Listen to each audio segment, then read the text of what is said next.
So we have a little bit of Division 1 whip around here for the women's college basketball, as well as the NJCAA semifinals.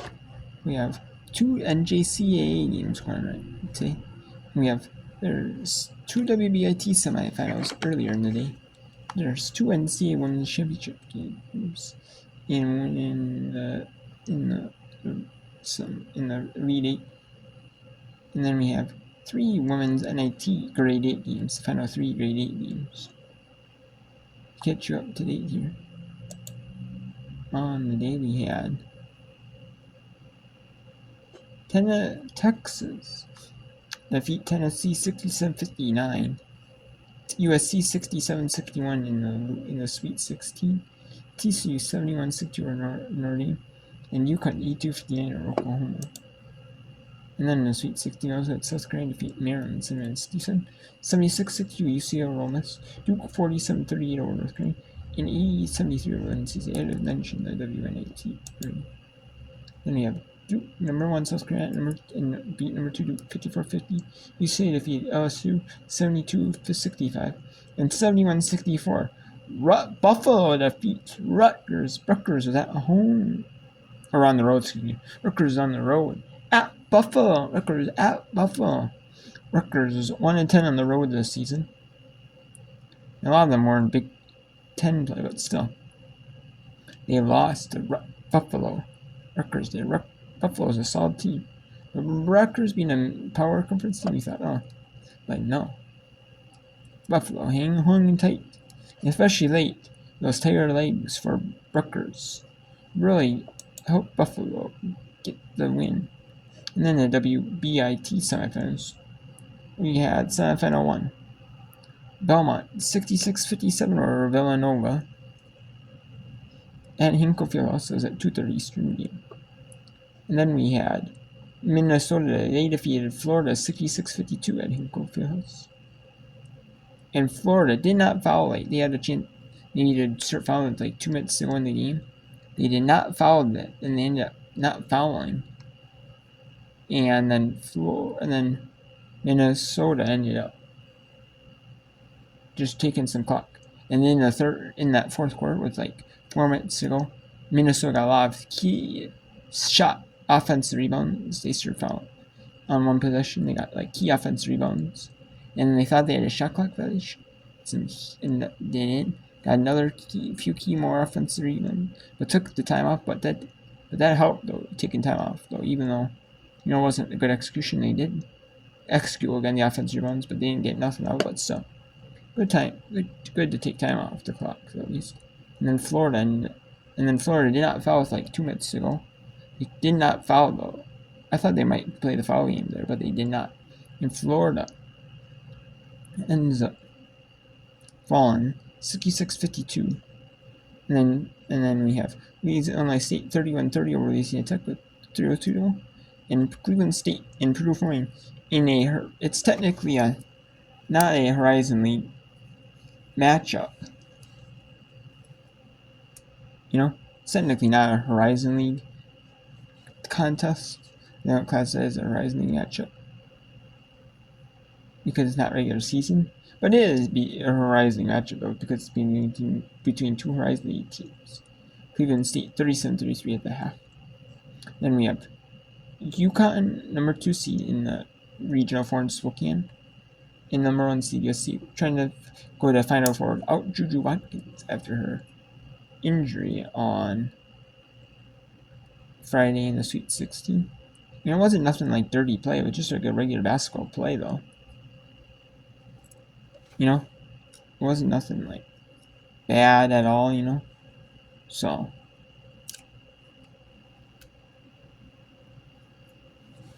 that was in round of 32, Monday, my bad. Round of 32 Monday. They beat USC 1 against Kansas State in round 16 without Juju Watkins in the Sweet 16. Now they're trying to beat in the I don't know about that. But, still fought hard with others, also. And then we have Troy at North Dakota State in the women's NIT quarterfinal. The grade 8 at 8 Eastern. Now that's at 9 Eastern. It is UConn USC. specific. And then the winner of Troy North Dakota at Troy at North Dakota State will play the winner of Louisiana Tech at Illinois State, and the winner of Cleveland State at Purdue Fort Wayne. The winner will take on the winner of this game. Cleveland State Purdue Fort Wayne takes on Buffalo on Wednesday in the Fab Four. They had the Fab Fours the April 1st and April 2nd. And since all three of the games are on the 31st, one was on the 30th. They're all going to both be on April 2nd.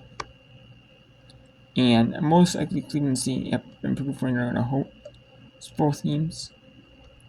Are going to host the winner of this game is going to host Buffalo, because Buffalo did not host the Super 16 game. Southern Indiana did, and then Rutgers doesn't even host the grade 8 matchup. Otherwise, Rutgers would have. So then it could be a toss-up who hosts between North Dakota State or Illinois State both win, or if both Troy and Louisiana Tech both win, it could be a toss-up who hosts, because the away teams both hosted every game they played so far, and then the home teams hosted every game so far. And then, anyways, and we got Shelton State versus Dodge City. Excuse me, the 8 seed Shelton State taking on the 4 seed Dodge City. Then we have Eastern Arizona against Northwest Florida State in the NJCAA Division I Women's Basketball National Championship Tournament. Every game from that tournament is at one site, and they kind of have over a week long. It's not like the Division I, Division II, Division III NCAAs. It's not even like Division II. I mean, they have the regional sites, So I guess that's kind of like the previous runs, because there's a lot more of these schools. So they kind of like regional tournaments. There's a different way, but still. Well, I guess they kind of do, but they're kind of like at big sites, big whole sites, not like, what I mean? So let's go to this one for the final 15 seconds. Illinois State 23-12. Louisiana Tech at 18-15. And then Cleveland State is 26-9, while Purdue Fort Wayne is 27-8.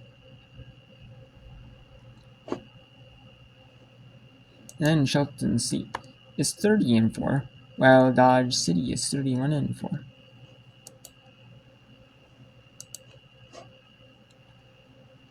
And then we're bringing you in both games.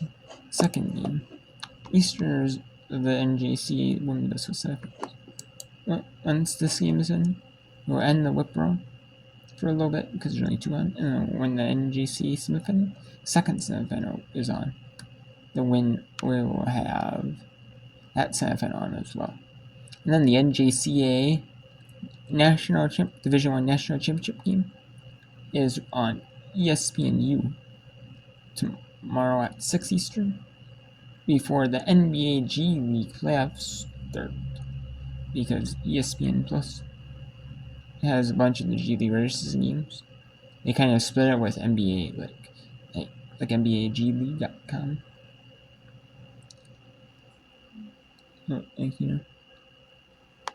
Because ESPN Plus kind of like they do with the NHL package, for the things, but it's kind of not like that though. And it's like that, but it's not totally like that. But so let's keep it here. Final minute and 2. The NJCAA winner goes to NJCAA, the Little Women's Basketball Final. Game 23. And gets their shot to be on ESPNU nationally televised. And it's not on ESPN2 because ESPN has one of the NIT, men's NIT semifinals, and the height, McDonald's All American game. The women, ESPN2 has the girls All American, McDonald's All American game, and the second semifinal of the men's NIT. And then ESPNU has the NBA, the NJCAA Division I Men's Basketball semifinal, and the NBA G League playoffs. More and help advocate for change by using hashtag same game, same rules on social media. We've seen some amazing plays drawn up so far in this tournament by Coach Thompson out of timeouts. What are you seeing from this timeout drawn up? How do you think she's going to attack on this one? Yeah, I really couldn't tell you. I would say, obviously the closer for them has been Obianozi in most of these games, but they have such a balanced scoring. We've mentioned that. There's almost 5 players in double figures in this game, but I would say put the ball in Obianozi's hands and see what can happen, but I would imagine their point guard will also be a part of creating as well. Abdi will be the one to set things up. Thomas in the post. Abdi looks to her left. Now drives right. Looked to find Thomas, but was walled off by Preston. And now Dodge City with a chance at the final shot. They'll take a timeout and talk things over on their side. So same question, different jersey. Yeah, I would have thought they would have ran a ball screen. I think Coach was trying to get a horns at the end of it, but Abdi kind of went on their own. But yeah, I think the same play that they've run this entire quarter that they've scored on 5 or 6 times, which is, getting the ball in the back screen, seeing if you can get the post option. If not, you have the handoff option. And then if you don't get anything off of any of those, then find a way to get the ball to Miss Layla J. Cameron and let her do what she does. Order your official 2025 NJCAA Division I Women's Basketball Championship merchandise online at the NJCAA store. You can visit shopnjcaa.com to view exclusive national championship merchandise. And also, you can stay up to date with the latest news and information regarding NJCAA basketball by visiting the official website of the National Junior College Athletic Association, www.njcaa.org. As you would see, the brand new national champions on the men's side, Trinity Valley, coming away with their first. Could see another return champion as Northwest Florida State will be coming out onto the court next. They've won 2 under head coach Bart Walker. Defending runners up against last year's Cinderella, and honestly, by seeding wise, although not in their own minds, this year's Cinderella, once again, the highest overall seed remaining, Eastern Arizona. Yeah, the 10 seed playing against the 3 seed in that game. Northwest Florida came in the last final poll. They were number 1 in the country, but they lost to Chipola in their conference tournament. Chipola came in as the 1 seed, and they were eliminated by the Shelton State squad.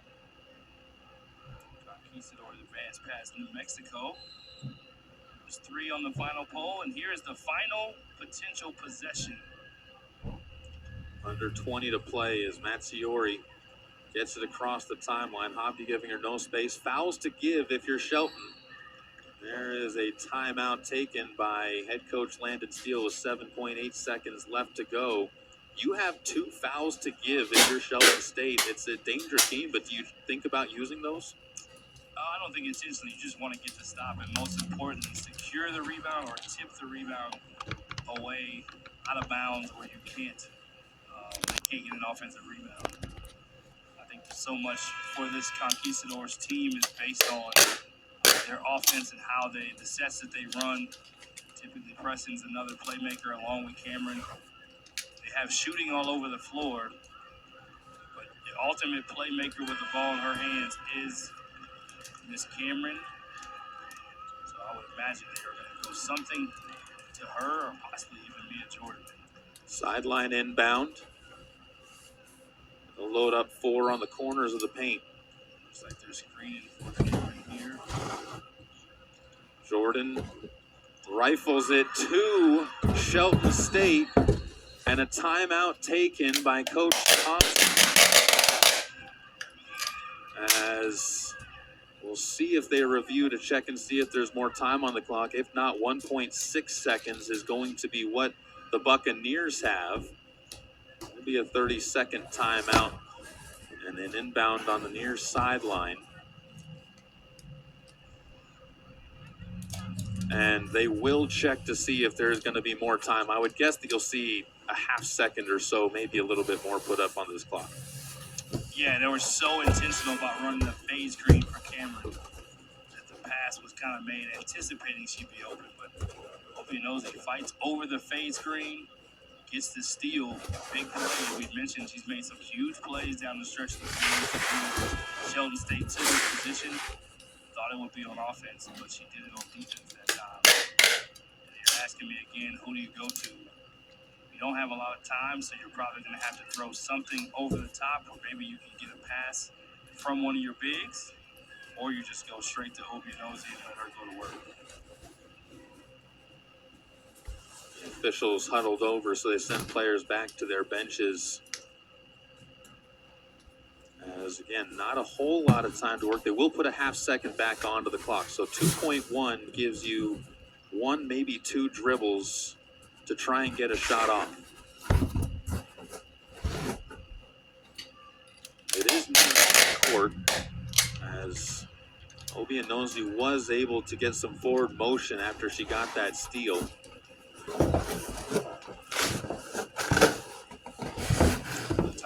Doesn't advance the ball this time. The timeout is in the backcourt. So possession timeout, not a dead ball timeout. Bowen will do the inbounding. Gets it to Hovde in the backcourt. He's fouled with 1.1 seconds left to go. And this is where Dodge City is using those fouls that they had to give. Same concept. They had 2 fouls to give. Well, it's different when you pass in the backcourt versus the front court. If you pass in the backcourt, it's pretty safe. She's not heaving it right away, but dangerous either way. I would imagine now with only 1 second, they're probably throwing something to get someone on the run going to the front court or passing it directly to the front court to one of the players to be able to take a shot off the catch. Big swings in this game as we walk you back through it. Shelton State led by as many as 15 with 4:34 to go in the third quarter. Dodge City since then rallied back in a major 13-0 run coming from the Conquistadors is what changed this game around, tied the game at 51. And then for about 3 minutes, we saw 2 points between the two teams as the defenses really took charge. Sets us up with 1.1. And if not, then you might see the Raiders and Gila Monsters having to wait a little bit longer.